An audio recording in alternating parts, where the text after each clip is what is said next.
Right. and be a part of a farming community.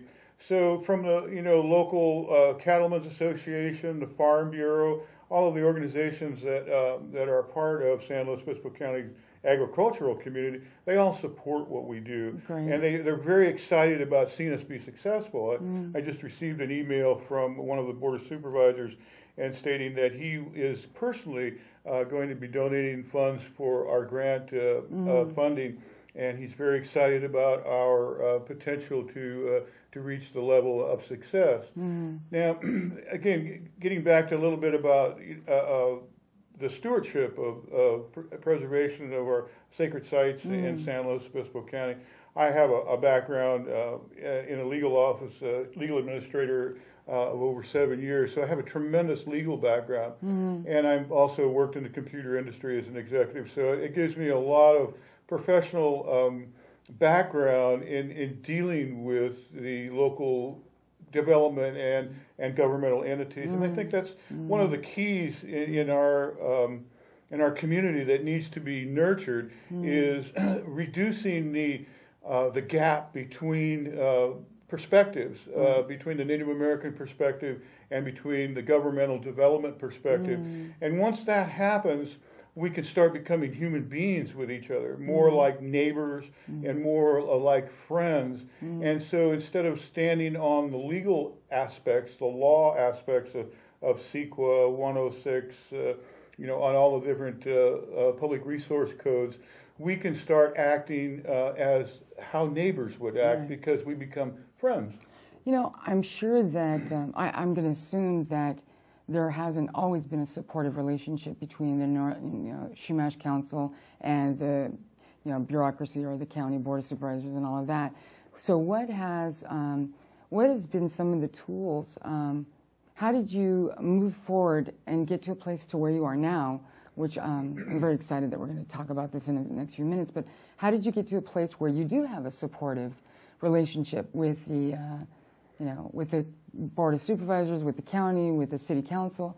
Well, that's a good question, because in the past, the Native American challenges that we've been faced with is that the development community comes in and they design a project, and so then they take that project to the local governments, and what they do is we were always the last person to be contacted on the ladder or chain of command.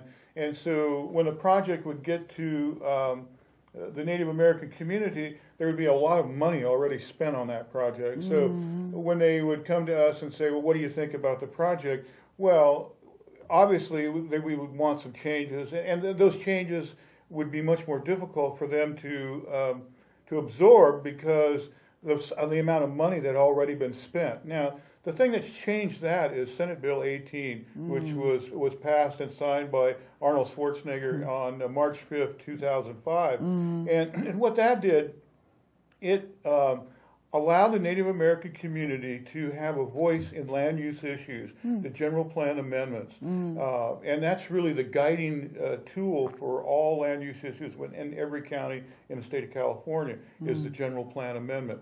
So when any project comes to the county now or the cities, we are the first on the ladder to be notified about this project. And so what happened is we were able to give our perspectives about the project from a standpoint where money hadn't been spent yet. Right. And when money hasn't been spent yet, we find that the development community is more open to maneuvering, changing, listening to our concerns. And at that point, we can start building a relationship. And so as you move through the project, you have a relationship with the governmental entity, agency, or the development or the developer, and they start to learn and understand that from our perspective and from the culture that is so rich and so wonderful, that they can gain a tremendous advantage to their project by listening to us and enfolding our culture into their project in a good way. So I believe Senate Bill 18 has probably been the greatest tool here in California to change how the government has looked at our perspectives. Now, recently in 2007, the United Nations has created a document which far exceeds Senate Bill 18. Right. It takes on a worldly prospect, and it takes on a worldly view. And this is the UN Declaration of the Rights of Indigenous People, Right. 500 million of us strong. So I think those two documents, as we sit here today, are probably the greatest tools that we have in teaching Right. and educating. Right. And so when you and I met for the first time, it was at the workshop that the Barbaringo Chumash Council had put together. Did a fabulous job. And first of all, I want to congratulate you for how you really took the initiative and have just moved the DRIP document. You've really been moving it in your area. And I think it's something that really needs to be, you really need to be congratulated for what you've done. And I'd like you to talk a little bit about that, because I'm really excited about what's being planned in August. So please. Well, again, you have to, as myself, I am really not the person that's doing this. For us, and the Native American way of perspective, it's the great mystery Kukutamala for us, that is the true voice that speaks and creates action. Myself, I'm just the vessel for making this happen, and I humbly accept my position as being just the vessel for the accomplishments and the successes that have been given in a vision to us, the Northern Chumash Tribal Council, Right. to move these Right. projects forward. Marcus Lopez, who's the vice chair of the Barbaringo Chumash, came to me a couple of years ago, very excited about the UN Declaration of Rights of Indigenous People, and he really, planted the seed within our council. And as I learned and as I studied this document, and as I looked at all of the different components, this document became alive to me.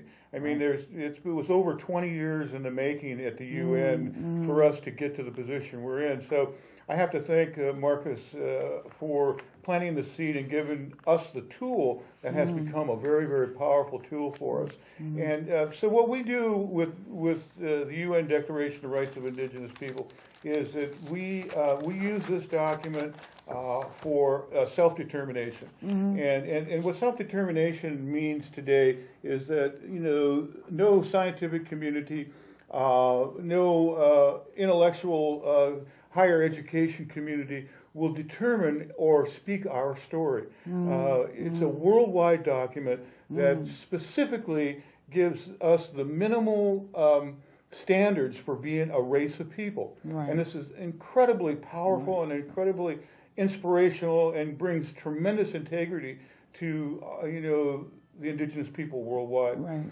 So when you look at this document and when you study it and absorb it into your being, it becomes like your right hand. It becomes a document that you can speak at the round table when you're conversing with governmental people that don't have the deep understanding of our tragedies that we have lived through, that our ancestors have lived through, that don't have the perspective of how we have come to be where we are today. So the UN Declaration of the Rights of Indigenous Peoples document is a tool. It's a stairway for the indigenous people. It's a stairway to a new level of freedom. It's a new level of understanding, a new level of community inclusiveness, not exclusiveness, but inclusiveness. It provides a model of support within our community and worldwide community to allow us to have a voice, a true voice in the dominant society community. Well, give me an example of how it could be implemented on a community level. Like, how would it work with the sacred site issue?